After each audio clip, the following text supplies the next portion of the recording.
بخاری صاحب، پاسدارانہ انقلاب کا یہ کہنا ہے، ان کا یہ دعویٰ ہے ایک تو یہ کہ نیتن یاہو کو قتل کر دیا گیا، اور اگر نہیں بھی، اگر وہ بچ بھی گئے ہیں ہائپوتھیٹیکلی اسپیکنگ، تو ان کو ڈھونڈ کے، ان کا تعاقب کر کے اس کو قتل کیا جائے گا۔ بخاری صاحب، آپ کو لگتا ہے کہ نیتن یاہو بالکل جائز ہدف ہے؟ آیت اللہ خامنہ ای کی شہادت کا بدلہ صرف نیتن یاہو کو مار کے مل سکتا ہے؟ دیکھیے، اس سے بدلہ صرف آیت اللہ خامنہ ای کی شہادت کا نہیں ہے۔ میں نے پہلے بھی کہا تھا کہ وہ جو 70,000 بندہ کھا گیا یہ اپنے غزہ میں، معصوم بچے بلک بلک کے دودھ کے لیے مرتے گئے، اس کے بعد اس نے جو مظالم وہاں ڈھائے ہیں وہ بھی تو، اس کا بھی تو بدلہ لینا ہے کہ نہیں کسی نے؟ تو یہ تو خیر ایرانی قوم کے لیے اتنا بڑا سانحہ آپ کہہ لیجئے گا کہ ان کا جو سپریم لیڈر ہے اس کو انہوں نے شہید کر دیا اپنے بموں کے ذریعے، میزائل کے ذریعے۔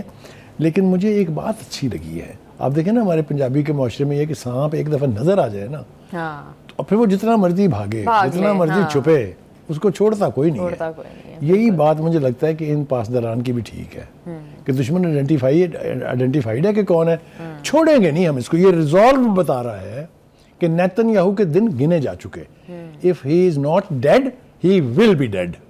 یہ تو بالکل طے ہو گیا ہے، جنگ ختم ہو یا نہ ہو، کوئی سمجھوتا ہو جائے، کوئی کچھ ہو جائے، نیتن یاہو نے نہیں بچنا۔ یہ آپ میری بات آج ریکارڈ پر رکھ لیں۔ جی بالکل۔ بخاری صاحب، علی لاریجانی صاحب بھی یہ کہہ رہے ہیں کہ کوئی 9/11 جیسا واقعہ کر کے ایران پر الزام لگانے کی کوشش کی جائے گی، یعنی کوئی فالس فلیگ امریکہ کرنے کا پلان۔ دیکھیے، فالس فلیگ آپریشن امریکہ آلریڈی کر رہا ہے۔ جن اٹیکس کی ذمہ داری قبول نہیں کی ہے ایران نے، وہ سارے اٹیکس جو ہیں وہ CIA نے، پینٹاگون نے پلان کر کے کیے ہیں تاکہ ان ملکوں سے ایران کی دشمنی ہو جائے۔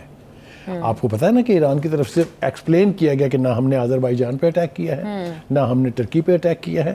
یہ بات آپ کے سامنے ہے نا؟ تو یہ فالس فلیگ آپریشن کے لیے وہ فور وارن کر رہا ہے کہ اگر اس طرح کا کوئی، جس طرح 9/11 کیا تھا انہوں نے، وہ بھی تو سیلف میڈ تھا نا۔ ہاں جی، کیلیفورنیا میں اس طرح کے اٹیک کی بات ہو رہی ہے کہ ایران وہاں پر اٹیک کرے گا، جبکہ نہیں، اس سے پہلے آپ نے نوٹ کیا ٹرمپ نے اچانک، یعنی اتنے سالوں کے بعد انہیں پتا چلا کہ یہاں پر تو ایران کے بڑے سلیپر سیلز ہیں۔ ہاں جی، تو وہ آپ کو انڈیکیٹ کر رہا ہے کہ کوئی نہ کوئی فالس فلیگ آپریشن جو ہے وہ پلان ہو رہا ہے۔ علی لاریجانی نے پہلے سے کہہ دیا ہے کہ ہم اس سے، یعنی اس قسم کا کوئی سانحہ ہوگا تو ہم دنیا کو پہلے سے بتا رہے ہیں۔ ٹھیک ہے جی۔ بخاری صاحب، یہ کیا کیوں جائے گا؟ اس کا مقصد کیا ہوگا؟ مطلب آلریڈی تاکہ دنیا کی پبلک اوپینین کو خلاف کیا جائے ایران کے نا۔ دنیا کی جو پبلک اوپینین اب ایران کے حق میں ہوتی جا رہی ہے، امریکہ تو مرا جا رہا ہے نا اس درد سے۔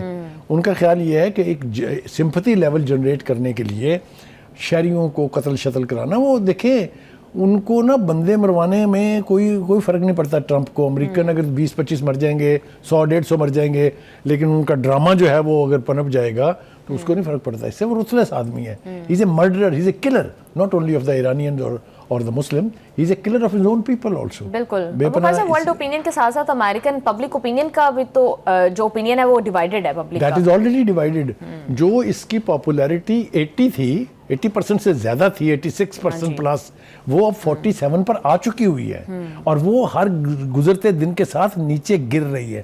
ایک بات اور میں نے جو آپ کو ہم نے مس کر دی وہ یہ ہے کہ اس ترجمان نے یہ بھی کہا ہے کہ جس رفتار سے ایمبولنسیں دوڑ رہی ہیں اور ان کے سائرن سنائی دے رہے ہیں، یہ ایران کی کامیابی کا اعلان ہے۔ جی، کتنی راحت مجھے ملی ہے اس بیان سے، میں آپ کو بیان نہیں کر سکتا۔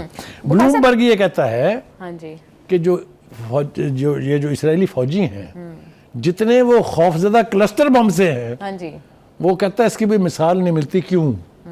اس لیے کہ ایک میزائل آتا ہے اور اپنے ٹارگٹ سے تھوڑا دیر پہلے پھیل جاتا ہے، اور اس میں سے 15 بامز نکلتے ہیں۔ وہ کہتے ہیں اس سے بچنا ممکن ہی نہیں ہے۔ اس لیے وہ یہ بلومبرگ کہہ رہا ہے، یہ میرا اور آپ کا آؤٹ لیٹ نہیں ہے، بہت بڑا میڈیا آؤٹ لیٹ ہے، یہ وہ کہہ رہے ہیں۔ دوسری طرف وہ کہتا ہے کہ ان بموں کے لیے جو روکنے کا نظام تھا ہمارا، وہ اب اس اہل نہیں ہے کہ ان کو روک سکے۔ یہ بہت امپورٹنٹ بات ہے۔ جی